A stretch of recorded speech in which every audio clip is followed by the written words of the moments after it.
When it comes to quality sleep, Ashley has you covered with top mattress brands at winning prices and with special financing options available. You can snooze now and pay later. Plus, your mattress purchase helps give the gift of better sleep to children in need and U.S. Special Operations Forces. Visit your local Ashley store or shop online today and make every snooze count. Financing is subject to credit approval. See store or ashley.com for details.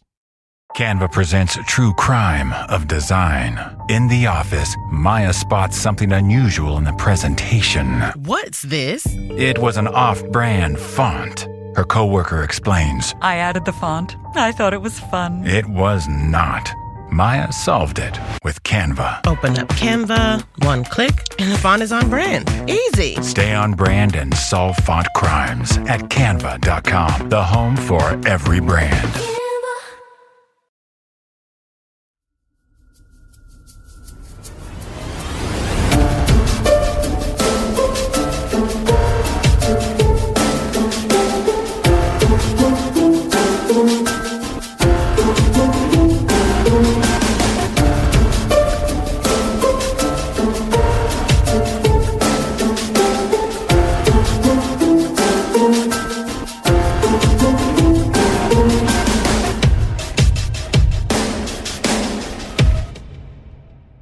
Welcome to Shaker Heights, Episode 5, The Crucible.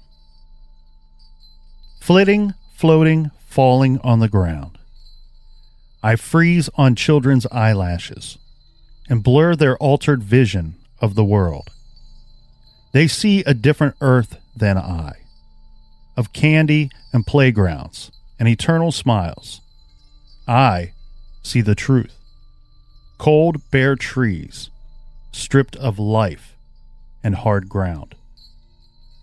That poem was written by a 16-year-old girl named Lisa Pruett, not long before she was stabbed 21 times and left for dead behind her boyfriend's house in Shaker Heights, Ohio, in September of 1990. In the hours after her murder, a small group of close friends gathered away from their parents, away from the police, and made up their minds that the person who committed this crime was the weird kid in school, the kid who wore Metallica t-shirts, Kevin Young. One by one, they went to police and pointed the finger at Kevin. And although there was not one piece of evidence linking Kevin to the crime scene, regardless of the fact that he had an alibi, the small-town police were taken by the children's stories, and they decided Kevin Young was their best suspect. A tragedy was playing out in real time just outside of Cleveland, and the name of that tragedy was the Crucible. On September 26th, 1990, several detectives from Shaker Heights traveled to Ohio State University, where Kevin Young was beginning his freshman year. Because of what happens next, Kevin Young's life will be quite short. He will never hold down a real job or have any long relationships with women. No family of his own. He will die at the age of 44 in 2017. The detectives have consulted with FBI profilers who explained how they could extract a confession from Kevin. Speak to him late at night, they said. Bring lots of candy and soda. Be good cops. Try to make friends with him. Let him feel safe. And so it goes.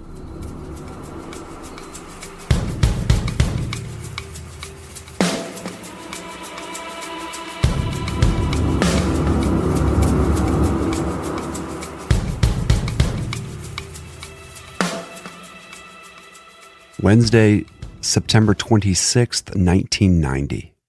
Deputy Chief Jim Brosius, Detective Sergeant Dan Villardo, Detective Tom Kahansky, Officer Ben Herr, Secretary Roz, and I drove to Ohio State University. We arrived in Columbus about 6 p.m. and met with Captain John Petrie and Detective Jim Younger of the Ohio State University Police Department. Also present were Detective Sergeant Tim Reed and Detective Tim Ward, who had gone to Columbus earlier in the day. The campus police assigned one of their officers to watch the dormitory to let us know when Kevin Young came in. We planned to make contact with Kevin about 8 p.m. We then went to the Ramada Inn to get settled and have dinner. As of about 8 p.m., the Columbus police had not located Kevin. One of their officers called the phone in Kevin's room, asked for Kevin, and was told he was not in. This officer then set up surveillance on Kevin's room. About 9 p.m., we decided to return to the police department. Upon our arrival, Detective Younger explained that one of his undercover officers had just located Kevin Young. He explained that this officer was dressed as a maintenance man and was cleaning a trash room that gave him a direct view of Kevin Young's dorm room. This officer had just reported that Kevin had left his room, gone down the stairs, and returned with a pop. He added that Kevin was wearing a blue Woodbury Run t-shirt. I followed Detective Younger to the dormitory. Robb House is one of the dormitories in Morrill Tower, located on the campus at Ohio State University. Detective Younger and I entered the third, or the main floor. This is the only entrance and is staffed by students who provide security and limited access to the building. Detective Younger identified himself as campus police, and we went up the elevator to the 5th floor. There we met with the campus police officer who had seen Kevin Young. He told us that Kevin's roommate and a girl had just left, but that Kevin was in the room. The door to the quad dorm room, number 550, was open, as was the door to Kevin's room, which was 554. The open hallway door entered into a small living room type area. To the rear of this area were 4 doors, each leading to a dorm room shared by 2 students. Detective Younger entered the quad dorm room through the open door and knocked on the doorway to Kevin's room. I waited outside in the hall where I could both see and hear Detective Younger. Detective Younger displayed his badge, identified himself as a campus police officer, and told Kevin that someone was here to talk to him. Kevin said to ask him in, and Detective Younger said it was private and suggested they step out in the hall and away from his roommates. It should be noted that we had selected the hallway because the room to the other quad dorm rooms were all closed. No one was in the hallway, and Kevin's other roommates were in their rooms with their doors open. Kevin said he needed to get off the phone. Kevin Young and Detective Younger then walked into the hallway. I introduced myself as Tom Gray from the Shaker Heights Police Department. As I said, Shaker Heights Police Department, Kevin said the words with me. Kevin nervously said he had been expecting to hear from us. I told Kevin that I had been interviewing a lot of people who had information about Lisa Pruett. I added that Rich Mullaney and Jim Brosius had told me that, during his first interview, he had offered to come in whenever necessary to help us with the case. I told him that since I needed his help, I thought it made more sense for me to come to Columbus. Kevin invited us into his room. I told him that I thought it was private and best be done away from his roommates. I added that I had asked Detective Younger to get me into the building because that would attract far less attention than the Shaker Heights police. I went on to tell Kevin that we could use a room at the campus police department, and he appeared to get very nervous. I then told him I was staying at the Ramada Inn about 5 minutes from campus and that we could use my room. Kevin agreed and said he just needed to get some shoes and call home. He dialed the phone, then put it down, got his shoes, and asked if he could call later. I told him he could call home whenever he wanted. Detective Younger, Kevin Young, and I walked towards the elevator. Kevin said that the stairs were faster, so we walked down the stairs.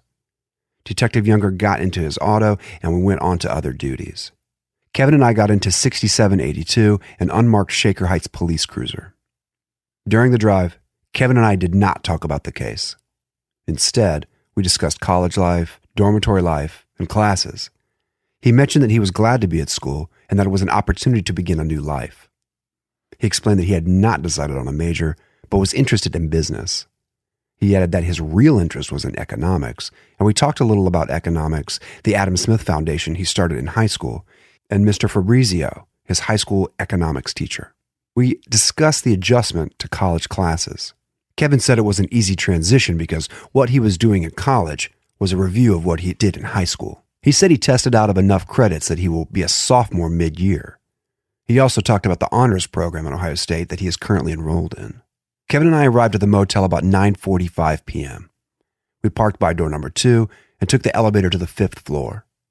Room 520 was around the corner to the right as we exited the elevator. As we entered the room, Kevin remarked that it was a nice room. He mentioned calling home and asked if he could wait until after we finished. I told him he could call when he wanted and offered to let the city of Shaker Heights pay for the call. I suggested he have a seat and make himself comfortable. He sat in the seat on the couch nearest the window. As I sat on the other end of the couch, there was a loud noise, like a helicopter from outside. Kevin asked if we could close the windows. I got up, closed both sliding doors, and turned the air conditioner on low. I began by explaining to Kevin that I spent the last 2 weeks talking to people and gathering as much information as possible in an attempt to figure out what happened to Lisa. I told Kevin that I needed some insight from him in addition to just discussing his involvement. Kevin said he was eager to cooperate in any way that he could. I told Kevin that this trip to Columbus was important to me. I explained that we were under pressure from the media and there were some loose ends and questions I had about his involvement with the case. Kevin responded with a few comments about how bad the television stations are and how bad he felt about what they did to Dan. He added that he would like to resolve this before the media gets a hold of the story. Kevin asked how long we would be, and I told him I wasn't sure. I explained to Kevin that since I came to him for help, he could decide when he was ready to stop talking, and I would take him back to his dormitory. He mentioned that he had an 8 o'clock class, but added that he was a night person and we could take our time. We discussed his class schedule and the classes he was taking. I offered Kevin a pop, and he chose a Coke from the can. I offered Kevin a pop, and he chose a Coke from the can, the only way I drink it. I then reminded Kevin that I was a police officer and that I was investigating a crime. I then reminded Kevin that I was a police officer and that I was investigating a crime in which he was still a suspect. Kevin said that Detective Mullaney had explained all that to him. I told him that he had a right to remain silent and didn't have to talk to me. Kevin said he wanted to help. I told him that we could stop or take a break whenever he wanted. He said he knew that. As I started to explain that he could talk to an attorney, Kevin interrupted me and said that he understood his rights. He explained that Detective Mullaney had explained all his rights and that he signed a paper that he understood. I asked Kevin to tell me what he thought about the incident. Kevin replied that, as he told Detective Mullaney, he was afraid that Tex, Ken Workman, had done it, and what scared him even more was that Tex might have done it for him, Kevin. Kevin went on to explain that he didn't know how he could live with the guilt if Tex had done it for him. I asked Kevin why Tex would do it for him, and Kevin replied that he, Kevin, had been at Arabica on Thursday when Tex came in. Kevin said he remembers that at the time he was sitting alone at a table and was real upset about a good friend of his that had been sent to the Middle East. Kevin said he remembers Tex coming in, sitting at a table with him, and saying something about going over to Dan Dryford's and that Lisa was coming over. He remembers that Tex said something about hating to be around when Dan and Lisa are together. I then asked Kevin why he thought Tex would do this. Kevin replied that Tex knew that he, Kevin, had a crush on Lisa for a long time, even though Kevin insisted the crush was over. Kevin added that Tex was also worried about having an alibi for Thursday night. Kevin explained that he was feeling extreme guilt, even thinking about the possibility that Tex might have done this for him. I asked Kevin who he was friends with that went to the Middle East, and Kevin said it was Emmanuel Robinson. He then went on to explain that Manny was not really a close friend, just someone he went to high school with. Kevin added that he really didn't even know if Manny was there, but that he had heard that from other friends. I asked Kevin if Manny went into the service right after high school. He explained that Manny and he had just graduated together and that he didn't know Manny very well. Kevin added that he only spoken to Manny a couple of times throughout high school. Kevin said it just scared him that a kid his age was going to come back dead from the Middle East. Kevin went on to talk about the draft and how, because of his January birthday, he would be one of the first kids drafted. He explained that they were going to start the draft next year by drafting 19-year-old kids. I asked Kevin what he thought about the draft, and he said he didn't really think that they would do it. Kevin then went on to add that he thought the draft was unfair since they spent all that money all those years on a volunteer army. Kevin added those volunteers and reserves knew their risks when signed up and that they should not need a draft. Kevin paused as if in deep thought, and I told him I remembered worrying about the draft in high school and that they stopped the draft the year I graduated. I then asked Kevin if he was worried about the draft, and he said not really. He did not really think they would have a draft. He then began to talk about settling it through economic means, free markets, and why we were in the middle. He went on to explain that he remembers having long arguments, really discussions, with students and teachers at Shaker High School on topics like this. When Kevin was done explaining his views on the issues, I asked him if he enjoyed thinking and talking about things in theoretical kinds of terms. Kevin said yes. He remembers. Kevin said yes. He remembers doing that a lot in economics. And I said, with Mr. Fabrizio. And he said, oh, you know him? He's a different sort of guy, but we used to have a lot of long talks about economics, world politics, and anything. Kevin added that his own views were kind of conservative and had allowed him to have some long discussion with some kids at school that had really strong views, and that he enjoyed doing that kind of thinking and that kind of mental thought process. I then told him that was what I needed help with. I explained that it would be great help to me in figuring out what happened to Lisa Pruett. I asked him to put himself in the place of the person who did this to Lisa Pruett and tell me a little bit about what he thinks happened. Kevin looked at me with a kind of puzzled look and said, just between us? And I said, yeah, just to kind of help me think through the thought process. I began asking Kevin if he thought Lisa was riding her bike or walking when this happened.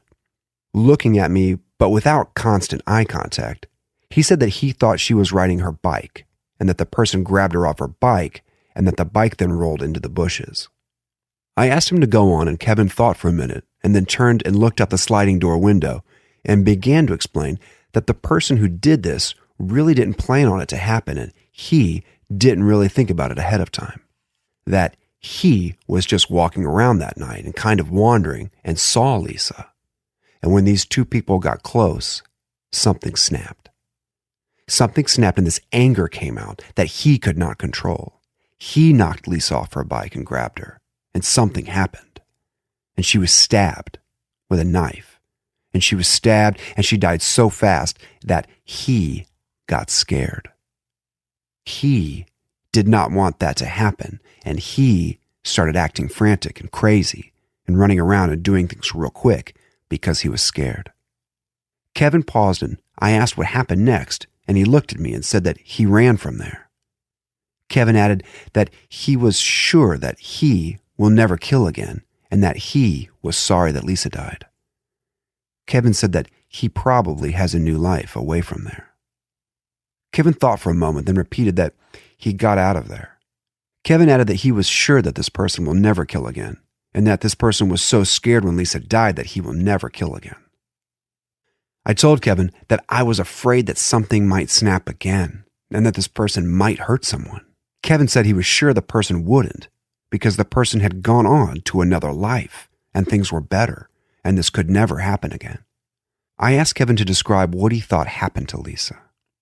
He said she was stabbed, and then he added he heard on the news that she had been stabbed. I asked him to explain in greater detail, and he said that he thought she was stabbed from the front. Kevin said that he just walked up to her and stabbed her once, twice, maybe more, because there was a lot of anger going on. Kevin asked to use the bathroom and in fact got stuck in there due to a sticky door. We joked about it, and he decided that next time he wouldn't close the door completely. He also got another pop about this time. After a couple minutes stretch, I asked Kevin how well he knew the area where this had happened. He told me that he often walks around at night when he can't sleep, but that he usually doesn't go to Lee Road. He added that most of the time he just walks near her house. He added that most of the time he just walks near his house or goes across the street and sits in the stadium at the high school. He explained that he often doesn't sleep well and that he uses the time to think things out for himself. I asked Kevin what kind of things he thinks about, and he said that over the years, he has had a lot of problems with dealing with kids at Shaker and that he often needed time to think things out. Kevin said that happened when he would say or do something to others that bothered him. He mentioned dealing with girls specifically, but added that things were better now that he had his new life at college.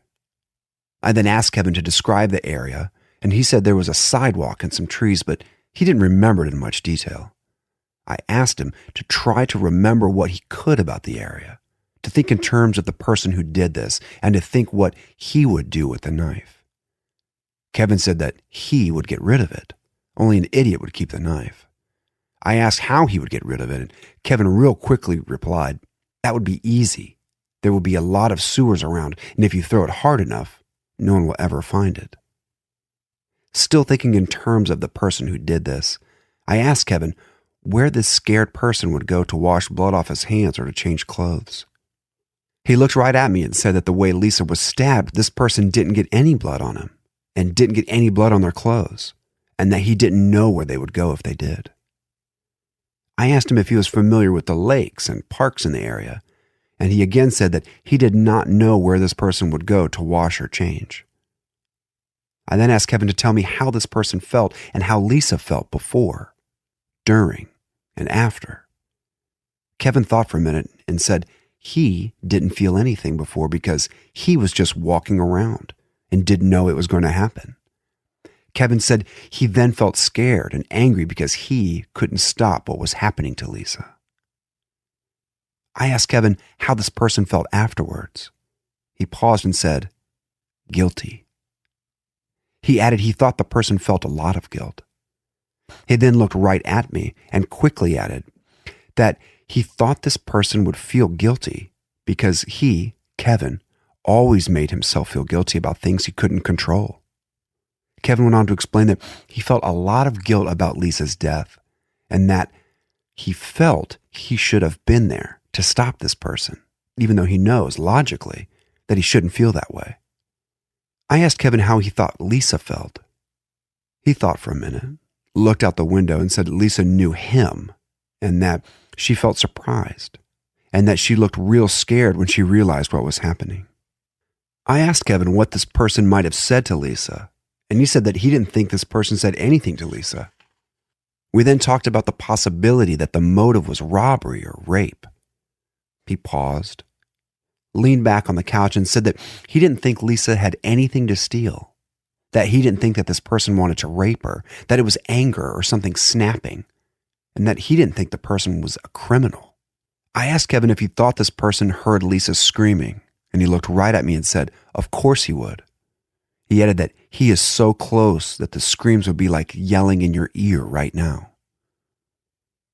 We then talked a little bit about what happens to people under stress. I told him that there are policemen involved in shootings that don't remember hearing the shots. He simply said he didn't believe it. We then talked a little bit about how people believe different things. He mentioned long arguments with other students over beliefs and added that he sometimes expressed an extreme view to get people to argue. We talked a little about crimes and how different people have different views on what should happen to people that commit crimes. I then asked Kevin what he thought should happen to the person who did this to Lisa. Kevin had been very relaxed.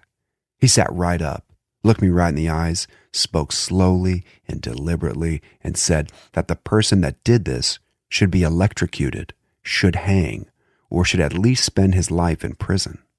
He paused then, looking away to the center of the room, adding that if he is under 21 years old, he should be treated like a juvenile because you don't have any real rights up until you're 21 years old anyways, and that this person needed help, this person needed guidance, and that I should understand that the person didn't really mean to do this.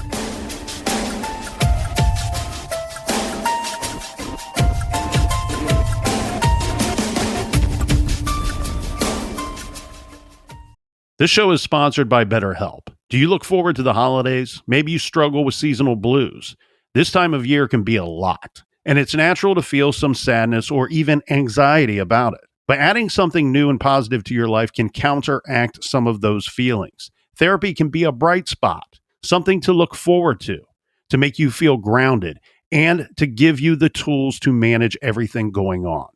If you're thinking of starting therapy, give BetterHelp a try. It's entirely online, designed to be convenient, flexible, and suited to your schedule. Just fill out a brief questionnaire to get matched with a licensed therapist and switch therapists at any time for no additional charge. Find your bright spot this season with BetterHelp. Visit BetterHelp.com/garage today to get 10% off your first month. That's BetterHelp, HELP.com/garage. Dreaming of overseas adventures or connecting more deeply with family from afar? Rosetta Stone bridges the language gap. I've tried others, but Rosetta Stone's immersive lessons and voice feedback technology are game changers. Dive into 25 languages by learning intuitively, just like when you were a kid. And here's the holiday sparkle. Grab a lifetime membership now and save 50%.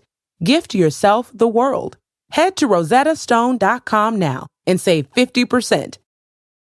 At Consumer Cellular, you get the same exact coverage as the largest carriers, but for up to half the cost. Same thing, up to half the cost. Up to half the cost for the same thing. 50% the money for 100% the same thing.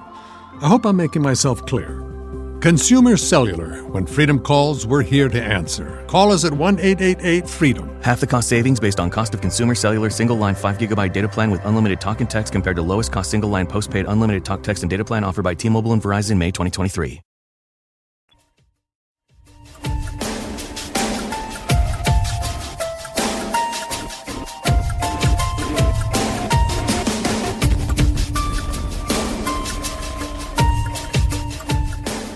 I told Kevin that was exactly why I came to Columbus, that we shared concerns about the person who did this, that I agreed with him, that I thought Lisa knew the person who did this, that I felt that during our investigation, we had interviewed the person who did this during our investigation.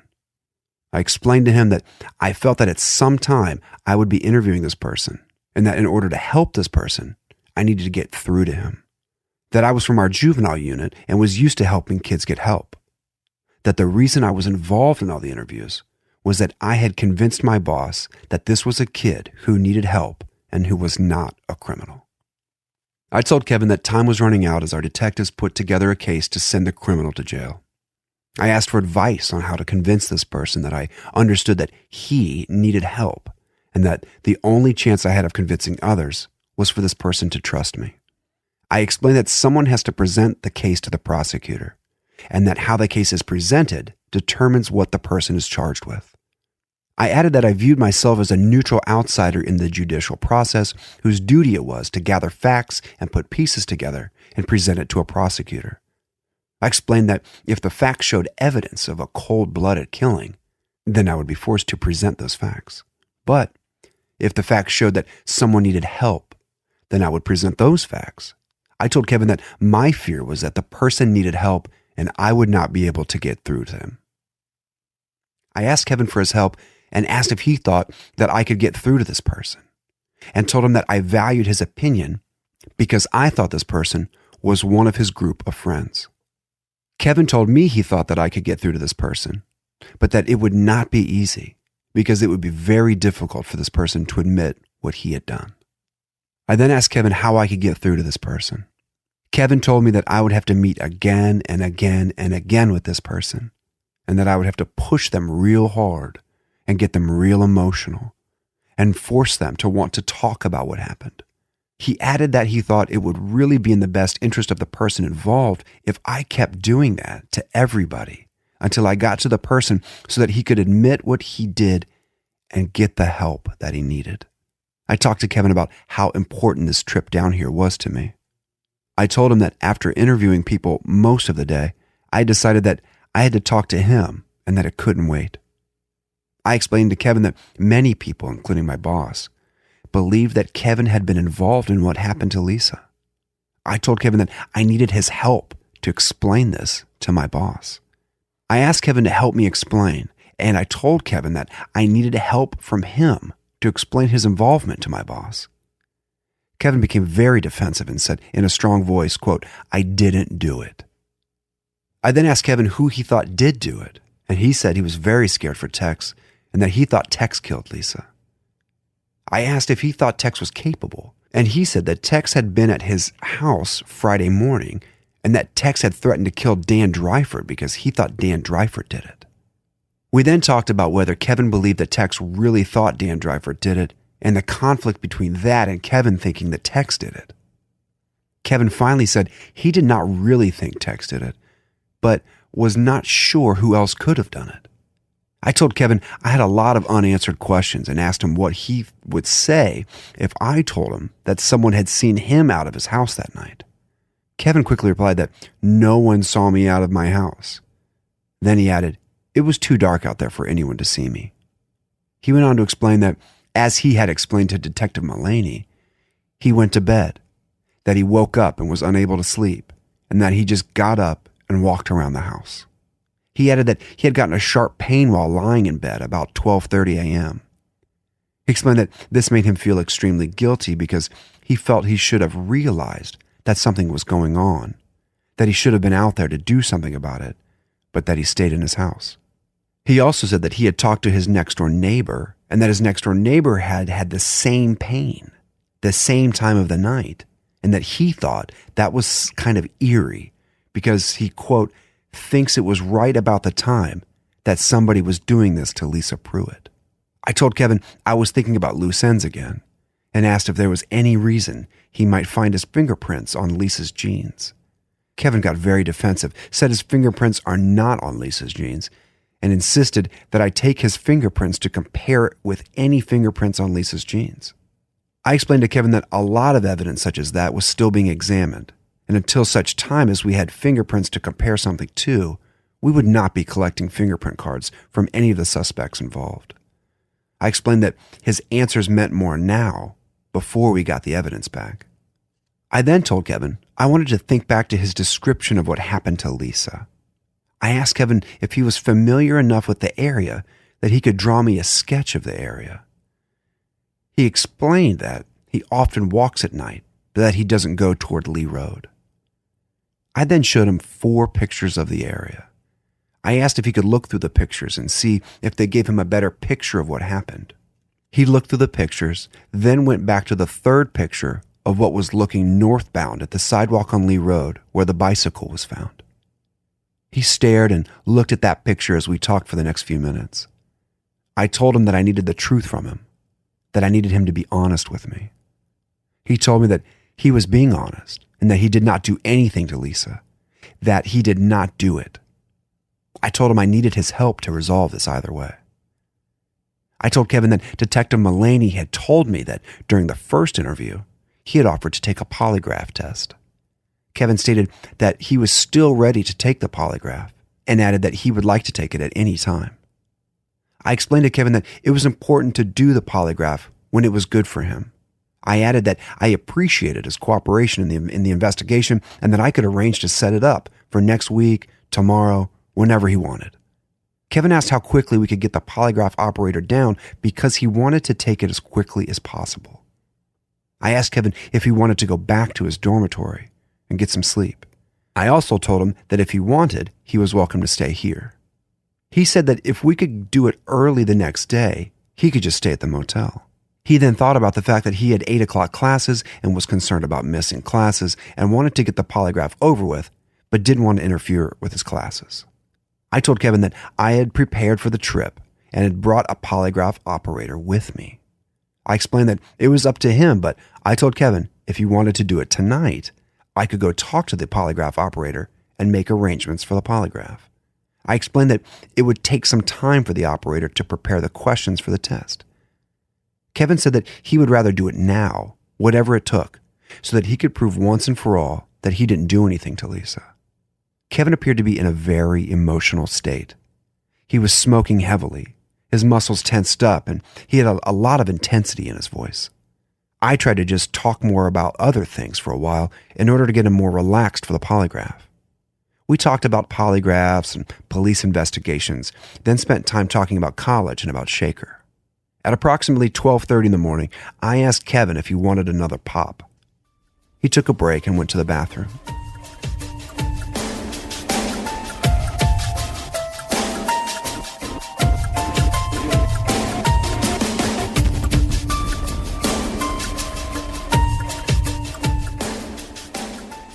Kevin was out of cigarettes and I got him a fresh pack.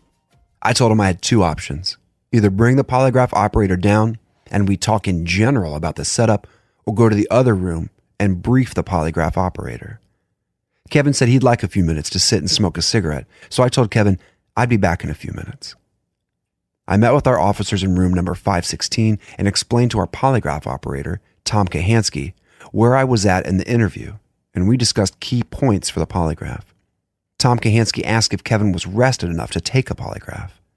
I then returned to talk to Kevin while the polygraph questions were prepared. I asked Kevin if he had ever taken a polygraph before, and he said no. I explained to him that he needed to be rested and calm and prepared to take the polygraph. We talked about the late hour, and I again offered to let him sleep either at the motel or in his dormitory. Kevin said that he felt good, that he felt relaxed, and that he wanted to take the polygraph and get it over with. I told him we had some time until the polygraph operator was ready.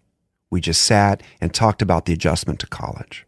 We talked about how easy his classes were and his preparation from high school, and said that he was real excited and that he had a whole new chance to get a new life started, and was hoping that we would come down and get done with this and he wouldn't have to deal with it anymore because he was really comfortable in his new life that he had started. Kevin also talked at this point in time about his roommate and how somebody at the college must do a really good job of matching roommates because he and his roommate clicked right from the very beginning, and he really liked the guy a lot, and he had a nice girlfriend. Kevin then mentioned that he had already met a couple girls at Ohio State and how much better things were going at college. He added that just today, a girl had walked up and talked to him in one of his classes without him ever having to talk to her or do anything, and he didn't think about getting her number, but he was excited because he would see her in class the next day and would be able to get her number, and she would be a new friend to be able to talk to. After we talked for a few minutes, there was a knock at the door, and it was Tom Kahansky. I introduced Kevin Young and Tom Kahansky. Tom Kahansky then brought in the polygraph equipment and began setting it up on the table. I talked to Kevin and asked him if there was anything else I could do for him, and he said no. I told him if there were any questions or problems that I'd be in the other room and they could call me. At about 2 a.m., I left Tom Kahansky and Kevin Young in room 520. I went to room 516 to wait for the polygraph to be completed. We again discussed the interview. We were just discussing a number of options, and I contacted Special Agent Jim Wright of the FBI at home. Jim Wright provided direction for the interview, if it should continue, and reminded me that Kevin and I could be getting tired. I decided to focus on the polygraph as a break and use the next session as a new time of talking to Kevin. About 2:45 a.m., when the polygraph test was over, Tom Kahansky left Kevin in room 520 and came to room 516 to discuss the results. He told me that there was slight deception on all but 2 of the questions. However, he added that Kevin had an extreme high-stress heart rate that could be related to the interview or just being tired.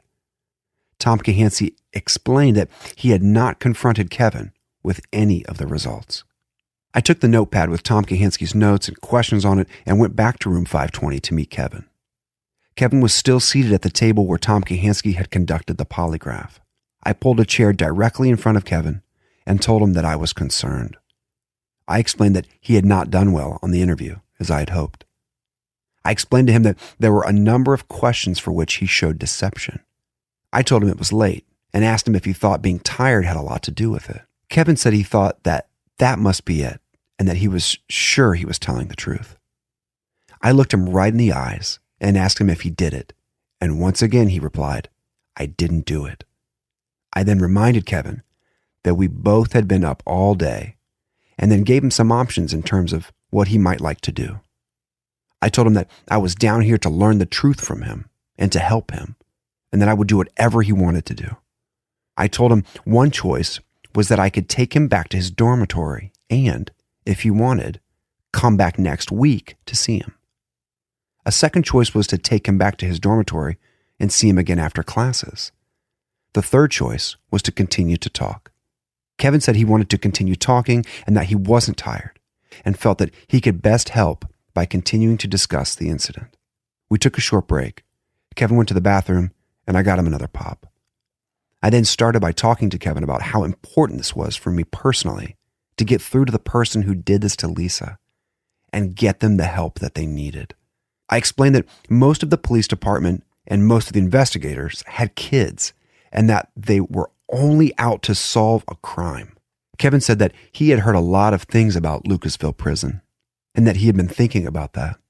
and that it would be really awful for the person who did this to Lisa to have to spend the rest of their life in a place like Lucasville Prison. We then talked in general about the need to punish adults and to help kids. We then reviewed how he heard about what happened to Lisa. He talked about Tex coming over to his house, about his mother walking him up, about the fact that his mother knew because she'd gotten a call, but that his mother didn't tell him. Kevin talked about how Tex was real wild and upset about the whole thing. Kevin said he didn't think much about it until he was at Arabica later in the day. I told Kevin I had some concerns about what he said to others about Lisa while he was at Arabica. He said he only knew what Tex told him. I asked him what Tex told him, and he said Tex told him that Lisa had been knocked off her bicycle, bludgeoned, and raped. I then confronted Kevin with the information I had that he was insisting that she had been stabbed and not beaten, and that he was insisting that she had not been raped. Kevin denied that he said that and added that maybe sometime later in the day he had heard on the news or otherwise that she had been stabbed and that she wasn't raped, and that he remembers at some point hearing that Friday night, and that he figured that must be what the kids were referring to. I again started to focus on Kevin, and I told him that I was scared and that I thought he was involved, and that I would really hate for something to happen to him, like him going to prison for the rest of his life. I told him that I really urgently needed him to tell me the truth. Kevin began moving in his seat and looked around the room with quick, darting eyes. He then looked at me, relaxed back in the chair, and told me that he was tired and that he needed a break. He offered to sleep on the couch for a couple hours. Kevin said he wanted to get up, talk some more, and then take the polygraph again to prove his innocence once and for all. I discussed my concern that he be rested for the polygraph. Kevin again offered to stay in the motel room and asked me if I would help him in explaining to his teachers if he missed the classes because he had a couple of quizzes coming up. I told him I would help him in any way possible. I asked Kevin if he would rather go back to his dorm room and sleep, and he said he was afraid he would spend the rest of the night explaining this to his roommates. I asked Kevin if it was a normal day and he was up till 4 a.m., the current time, how late he would sleep. He said probably until 10 or 11 a.m.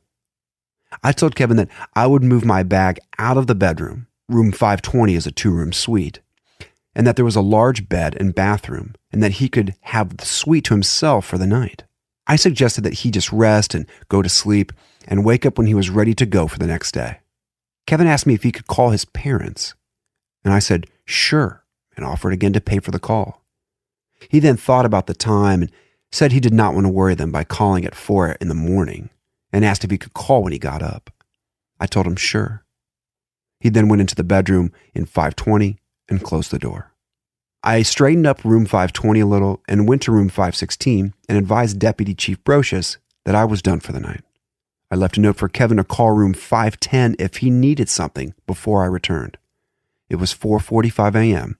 and I retired for the night. I got up about 8 a.m. A little before 8:30, the phone rang, and it was Kevin. He said he was up and ready to go.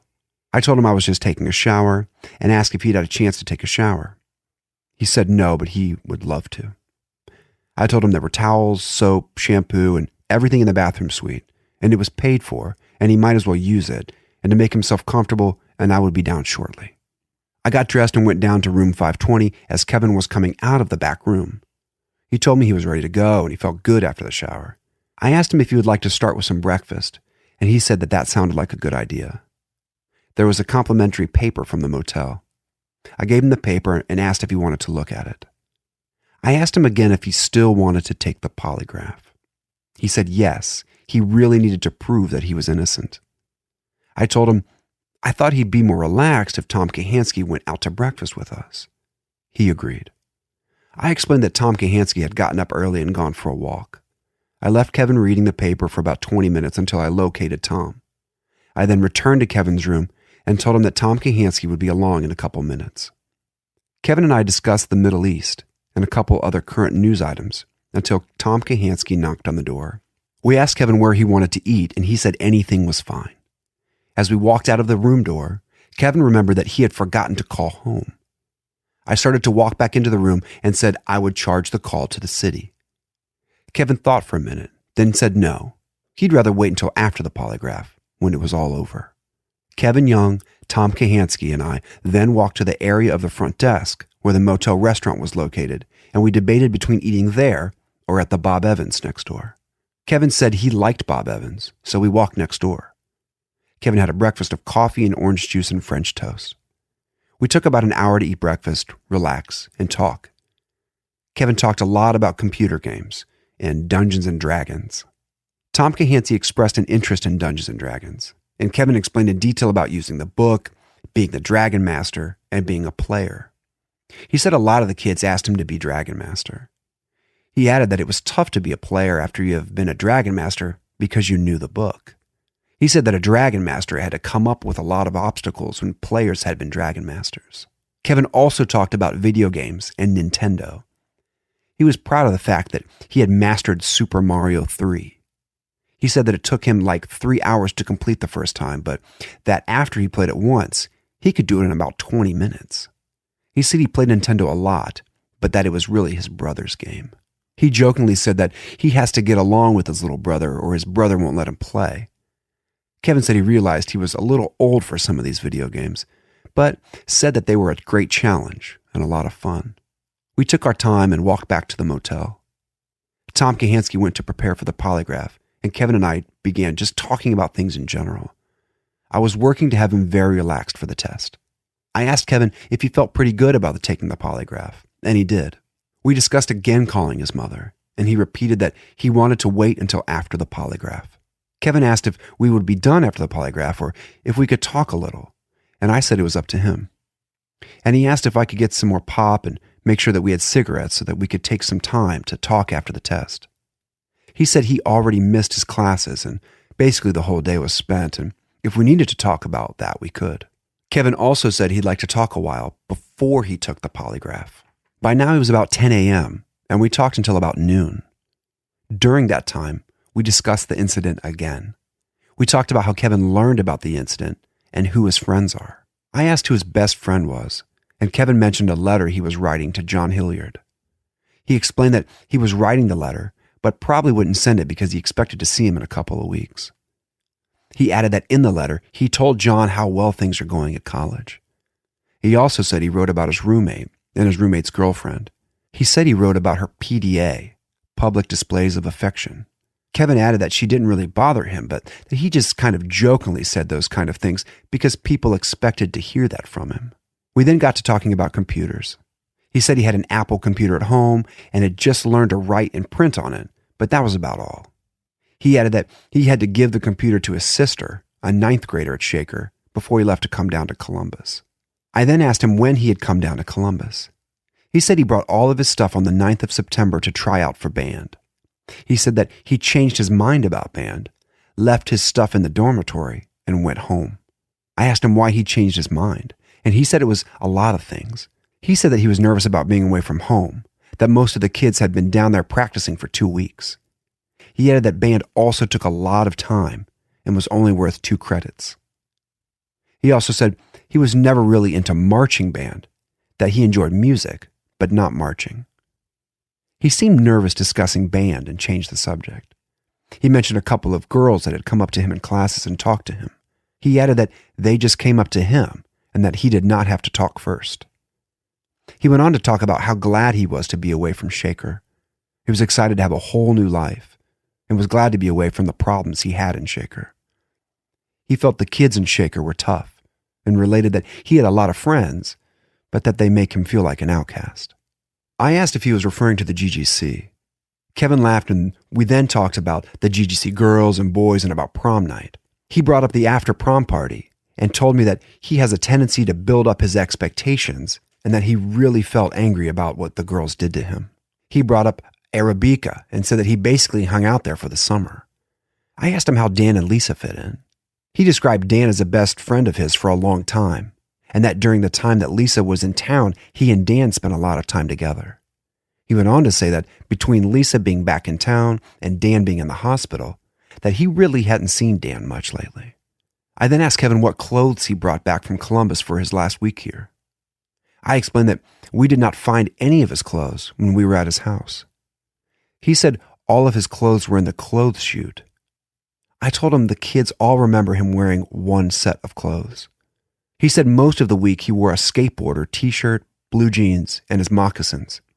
He said on the cool nights he wore a blue plaid flannel shirt.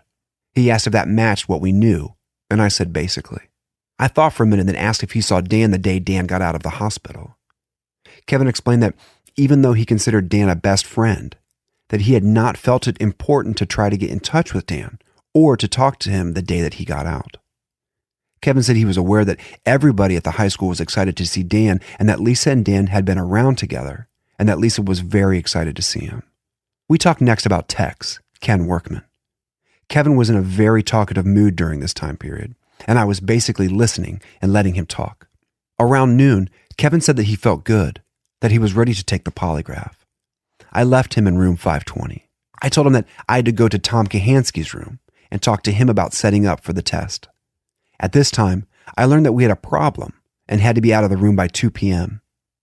Jim Brocious had made arrangements for another room if needed. Also, while Kevin was waiting for me in 520, I called Jim Wright from room 516. I discussed my concern that Kevin felt safe here and was prolonging the interview. I felt that Kevin did not want the interview to end. He felt that Kevin felt safe with me. We agreed that we had to confront him and end the interview. Arrangements were also made with Tom Kahansky to run the polygraph, and that if it came up clearing Kevin Young of any involvement, that he should discuss that with Kevin, and that if it came back with obvious deception, that Tom Kahansky should confront him with the deception and be prepared for the fact that Kevin might look like he's about ready to admit, and that at that point, that Tom Kahansky should stop the confrontation and leave the room, and let Kevin think for a few minutes until I returned to the room to complete the confrontation. I then went back and talked to Kevin and told him that either we had to be done by 2 p.m. or that we had to move to another room. I gave him the option of taking the test right away or having lunch first while Tom Kahansky changed rooms and set up his equipment in the other room. Kevin thought lunch sounded good and asked if we could go for pizza, specifically Pizza Hut, if there was one around. I went to ask Tom Kahansky to change rooms, and Kevin asked me to get some more Coke and cigarettes in case we needed to talk after the polygraph. We again talked about calling home, and Kevin said he wanted to wait until after the polygraph test.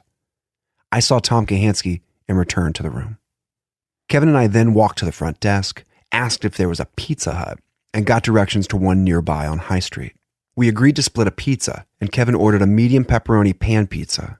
We took our time and again talked about college and college life and being away from home, and he talked about how it was scary. It was basically casual conversation.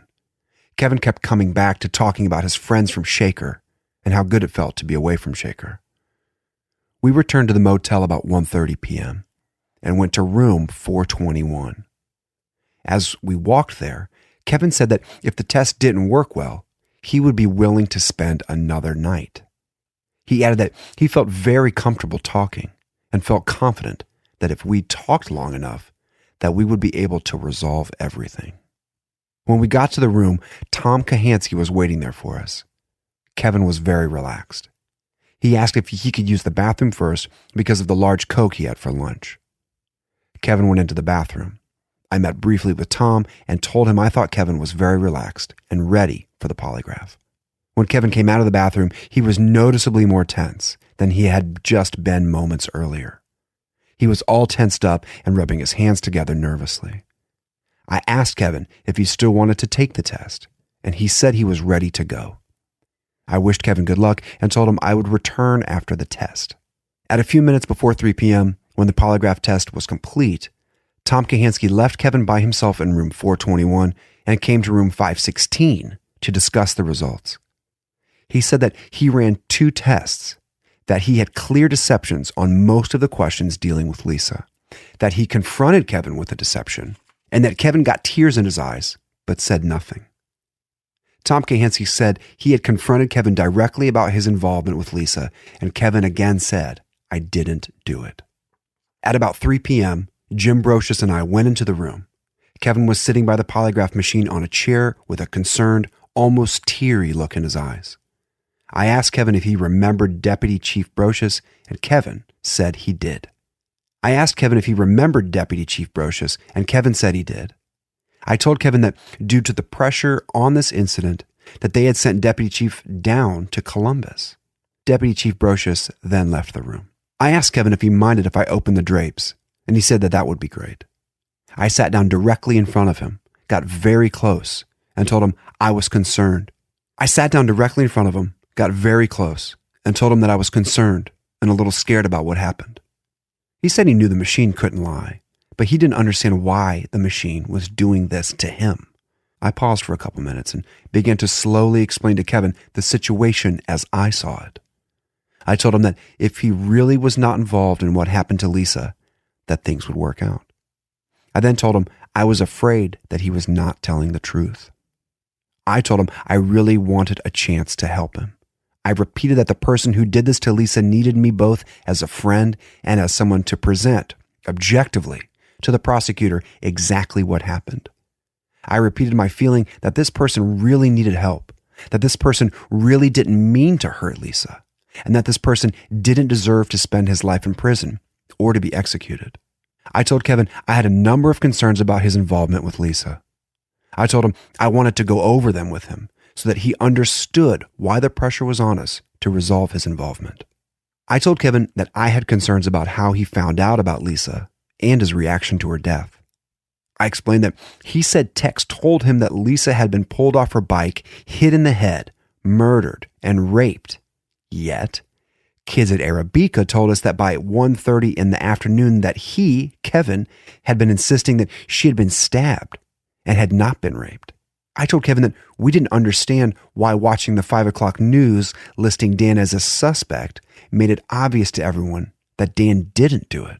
I told Kevin I was worried that he kept saying Tex did it, yet he told us that Tex wanted to kill Dan for doing it. I told Kevin that I was worried that he had made repeated threats against Dan and Lisa. I told Kevin that I was worried about his relationships with girls. I read from his journals, quote, I'm in the popular crowd, but I don't like them. Or, quote, I speak on a lonely Saturday evening. Or, quote, my luck will change for the better in the next few months between high school and college. Each time he asked for, and I showed him, the paper that I was reading from. I told him I thought the affection between Dan and Lisa bothered him.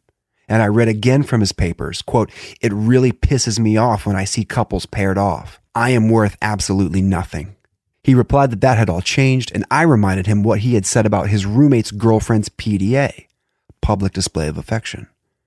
I told him I had concerns about his fantasies with girls, and again read regarding prom night, quote, it is not a bash. It is 3 girls and myself, and they are ditching their boyfriends so they can spend the night with me. I asked if he really thought they were ditching their boyfriends on prom night. He continued to look at me, but did not respond. I told him some of his thoughts bothered me, like, quote, I will kill all undesirables. I must.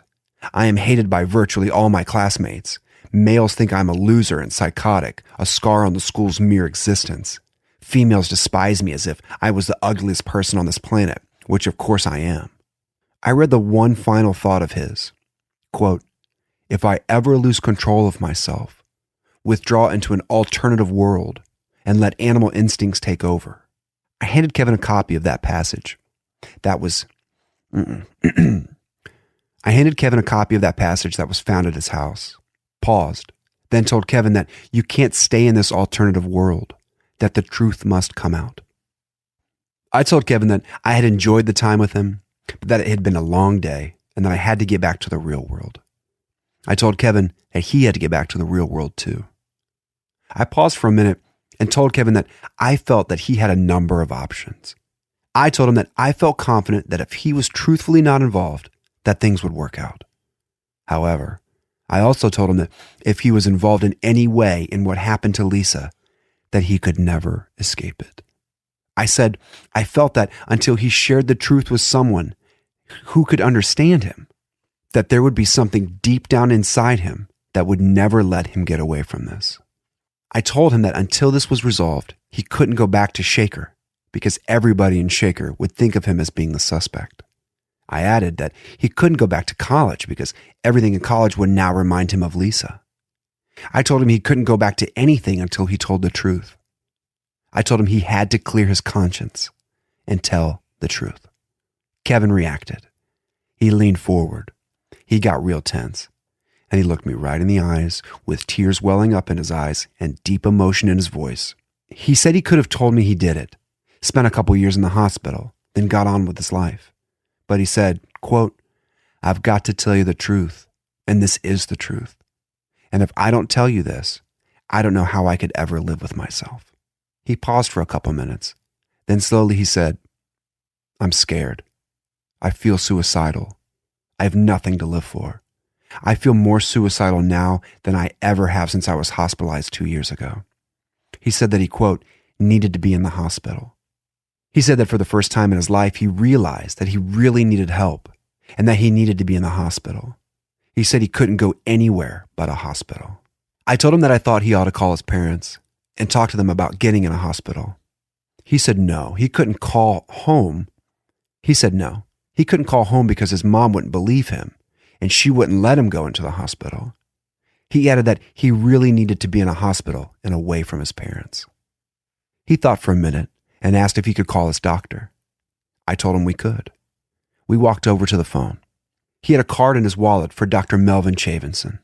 He gave me the number, and I dialed it and charged it to the city credit card. Kevin asked if he could talk to his doctor privately, and I agreed. I started to walk out of the room until Kevin told me he got the answering machine. He left a message on the answering machine at about 4:10 p.m. and said something to the effect of, "This is Kevin. I need to talk to you. I'll call you back in a little bit." Kevin and I talked for a little while, and I told him that I thought he should leave a message with a number for the doctor to call. Kevin felt confident his doctor would call during his next break between patients from 4:50 p.m. to 5 p.m., so we left a second message at about 4:20 p.m. While we were waiting, we discussed a number of the points we had discussed. I again asked Kevin what he thought should happen to the person that did this to Lisa. He replied that the person should kill himself because he had nothing to live for. And if the person didn't kill himself, then he should be killed. Kevin told me he really had nothing to live for and just needed to sit. He sat on the bed and was silent for a while. He talked a little more about making friends and how hard it was. He said he had a deep pain inside and that it was so deep he couldn't tell me. He added that he wanted to tell me what it was, but that he needed help and he couldn't say it. He then looked at me and said he wasn't even sure of what it was.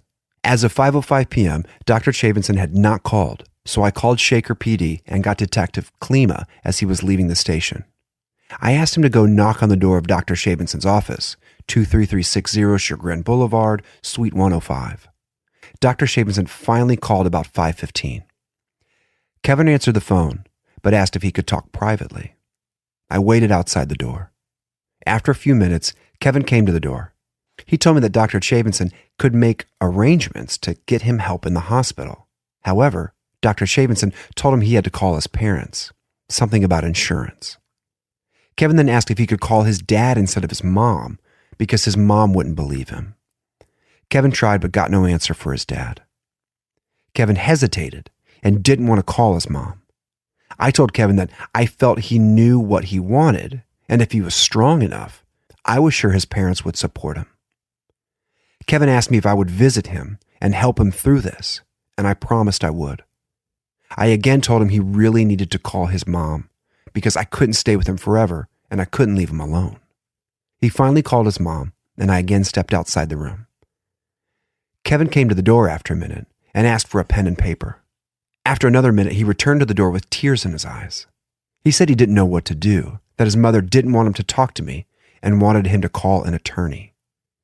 He showed me the paper with the attorney's name and number on it. I told him the decision was his, but suggested that if he wanted his parents' help, that he should follow their advice. Kevin then called the attorney. They talked for a couple minutes, then Kevin came outside the room and told me that the attorney wanted to talk to me. The attorney asked me where Kevin was, and I told him we were in room 421 of the Ramada Inn on Olentangy River Road. The attorney also asked me not to ask Kevin any more questions. He then spoke to Kevin again. When Kevin got off the phone, he told me he was to meet the attorney out front and that I was not even to walk him out. Kevin, with tears in his eyes, asked if this meant I couldn't visit him in the hospital, and I simply told him that I needed to make those arrangements with his parents and attorney. I then walked Kevin to the elevator. He gave me a hug as we waited for the elevator. He went down to the first floor. I went up to the 5th floor and prepared to drive back to Shaker Heights.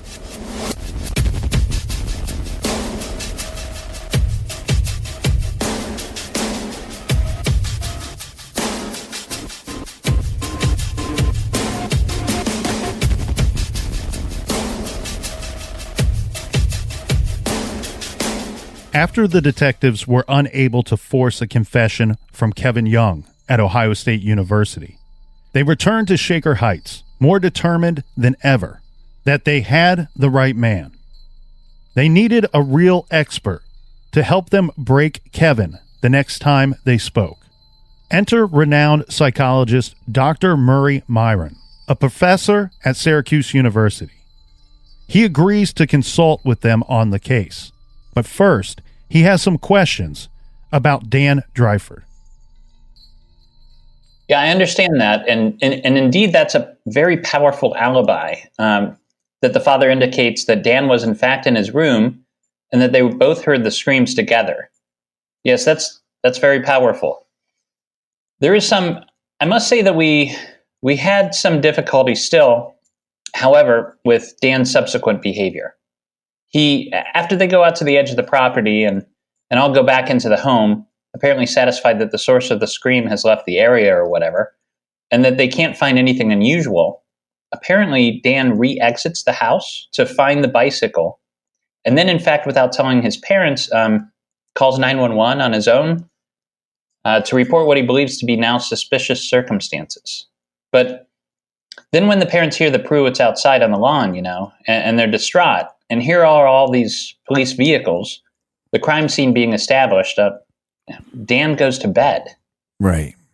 Falls asleep while the parents are waiting for the plainclothes detective to come in and interview them, huh? Right. I found that unusual and somewhat disconcerting.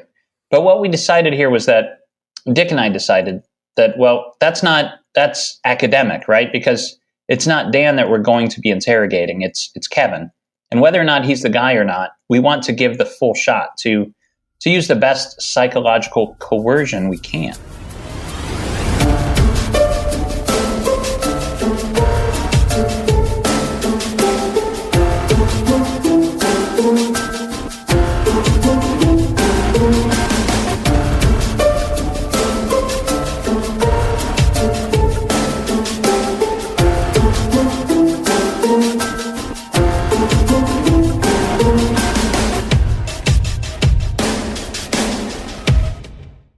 Angie's List is now Angie, and we've heard a lot of theories about why. I thought it was an eco move. Fewer words, less paper. No, it was so you could say it faster. No, it's to be more iconic. Must be a tech thing. But those aren't quite right.